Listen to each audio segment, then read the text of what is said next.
thank you so much for coming tonight, and I wanted to welcome you to the recital and give you a little bit of an overview of what the program will be today. I like to think of this recital program as a suite of suites.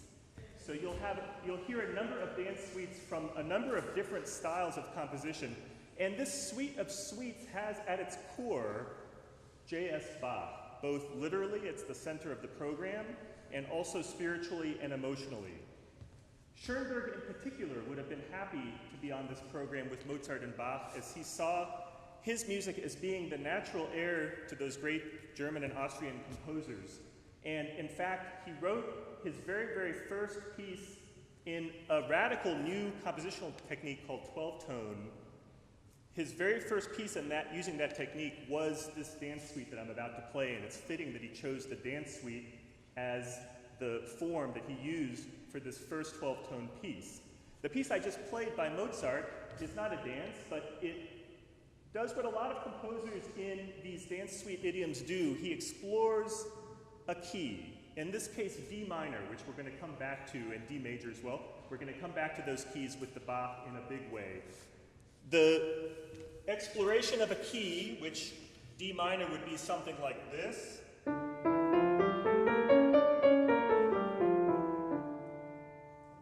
You heard Mozart using different scalar passages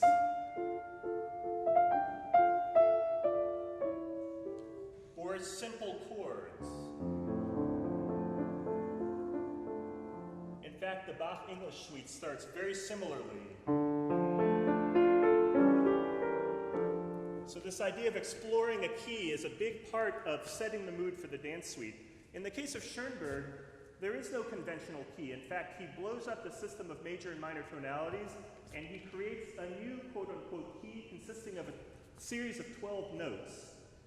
And he defines those 12 notes as something called a tone row. And he states it right at the very beginning of the suite that I'm about to play. In a tiny wisp of a prelude that's less than a minute long, he explores all the different ways that this tone row could go, and here's the row.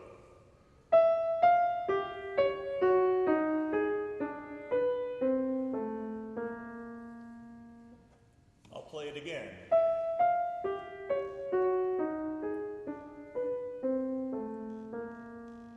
Now, I mentioned Bach is at the core of this program, and that Schoenberg admired Bach. Well, the last four notes of this row, guess what they spell?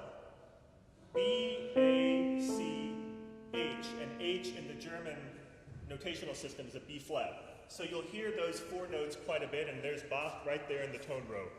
I think most clearly you can hear, as you listen to this piece about 15 minutes long, you start to hear that row like it's a key. So you start to come back to certain familiar sounds. The minuet, which a minuet is usually in 3, and this minuet is no different, takes the 5th, 6th, 7th, and 8th notes of that row and makes a nice lilting minuet out of those notes.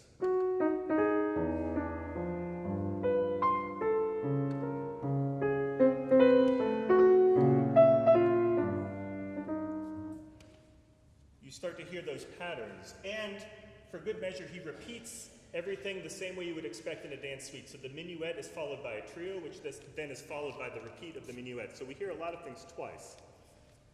Another feature that I want to point out is the musette. And a musette is a piece with a pedal point that's quite high in the register of the instrument. So a famous Bach musette goes like this.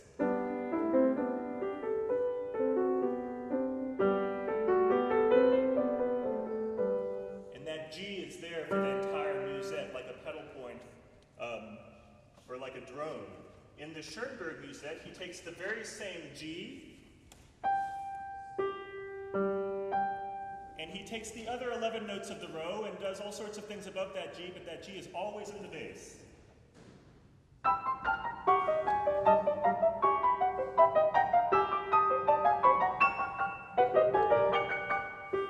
It's always there.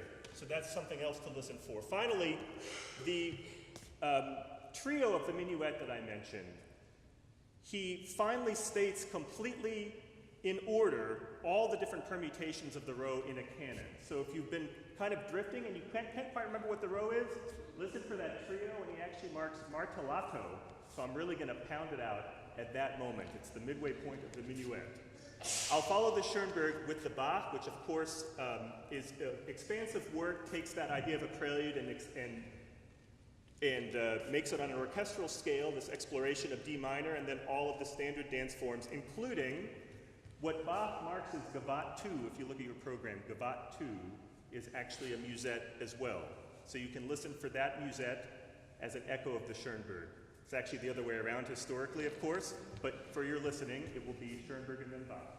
So the Schoenberg suite, followed by the Bach 6th English suite.